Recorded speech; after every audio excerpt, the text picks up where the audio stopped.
UFC 283 recap. Um, wow, what a night of action. I knew and I did say it, it promises to be a night of action. I did place a bet and I think I lost only one leg on my bet. The rest I got it right.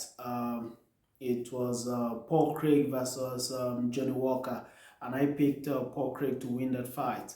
Well, too bad. And the rest of my picks, they got right in. I did pick Brandon Moreno to come out victorious against Davieson Figueredo. I also did pick Jamahal Hill, to come out tops against Glover Teixeira. Yeah. Um, I also did pick Gilbert Burns to beat Magny. So yeah, this was exactly what I knew it was gonna be. I knew it was gonna be bloody. I knew it was gonna be, I think definitely Brazil, this is a place where they throw in their emotions and then they put emotions into fights. So even the fighters going in there, they're gonna be filled with emotions, especially the Brazilian fighters. Um, Now let's get right into it. For those of you that are tuning in for the first time, please like, subscribe, and please share. I also expect you guys to please comment on the comment section, and I will be, responding to your comments, and I will be giving it back to you guys. Tell me how you feel about this channel. Tell me what do you want me to improve on? What do you want me to add? As time goes on, I know I'm gonna get better at this.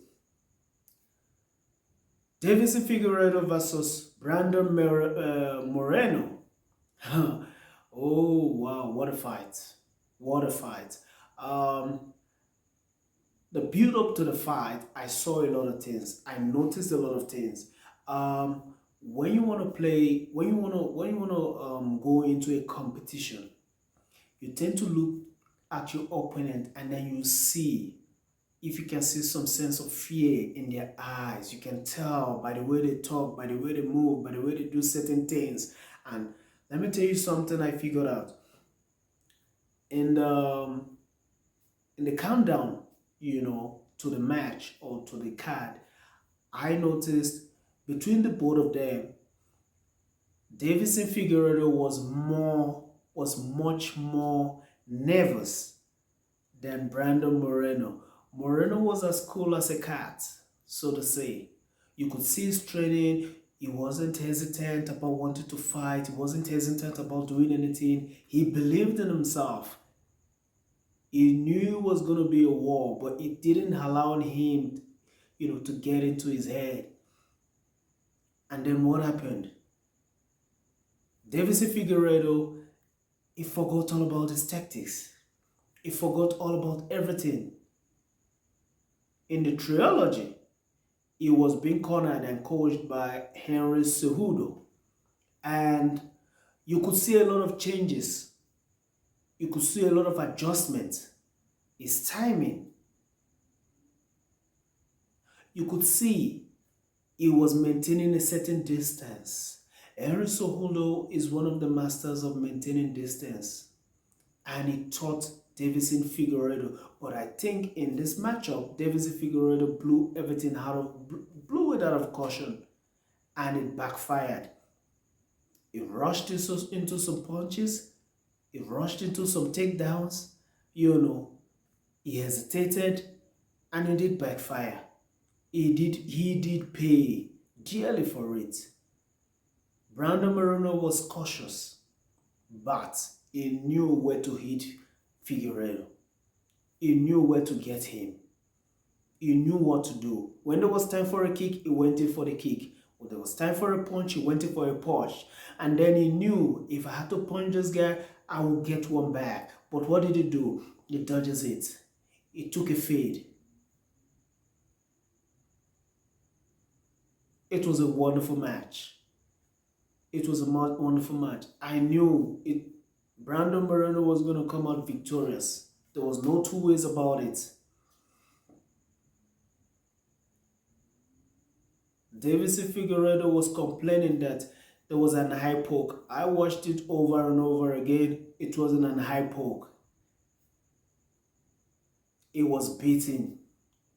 It was beaten. It was defeated. I think from the second round, he knew, how do I beat this guy? It was a mental. He already had a mental breakdown before he had a physical breakdown, because he knew he took Moreno several times to the ground and he couldn't get him there. He couldn't, get a submission going.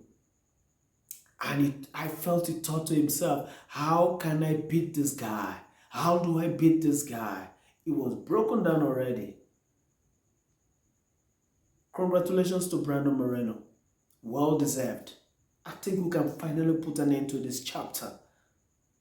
We are done with it. Kudos to Davieson Figueredo.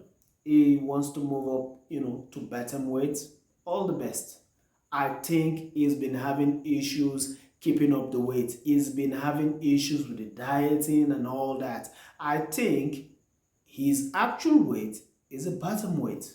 But hey, the bantamweight is not an easy, weight class. There are a lot of killers there.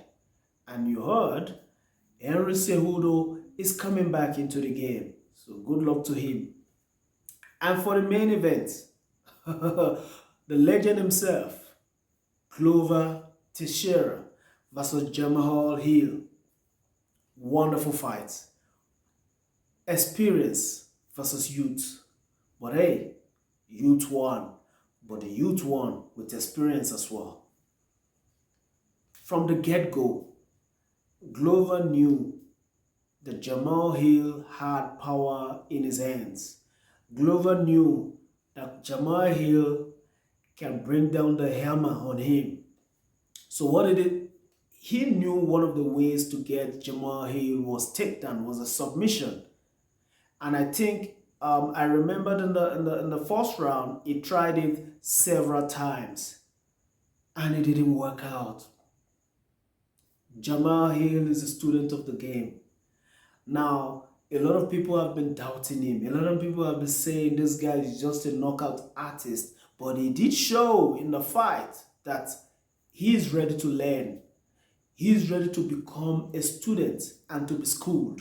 And he was schooled and he learned and he used what he learned and implemented it in the fight. There's a difference between when you are taught something and you get on the pitch, you get in the cage and you don't implement it. But he learned in the gym and he implemented it in the cage. And it goes to show what kind of a student he is turning out to be. I felt the referee should have stopped the fight earlier on. It was bloody, man. It was bloody. But hey, Glover was a tough nut to crack. He kept going on. But hey, there are times whereby you gotta tell yourself, you know what? You're probably too tough for your own liking. You may end up somewhere you don't want to end up, And kudos for him for having that, putting pride aside and, just, telling the whole fans, telling the whole world of MMA that he's done. He is done. At the age of 43, no man. I think he has given us all that we could have ever asked for. He's been a great guy. He's been a great servant. He's been a great coach to the world of MMA. We wish him all the best, and we can only hope for the best from him, since he will be coaching Paul 10, Alex Pereira. What's next for Jamahal Hill? We heard a call out from Jerry Prohaska. Well, stay tuned for more. For those of you that are just tuning in for the first time, please like, subscribe, and share. And I'm imploring you guys as well to please comment on this channel. Please do comment. It helps. It helps. Please do comment. Thank you guys and stay blessed.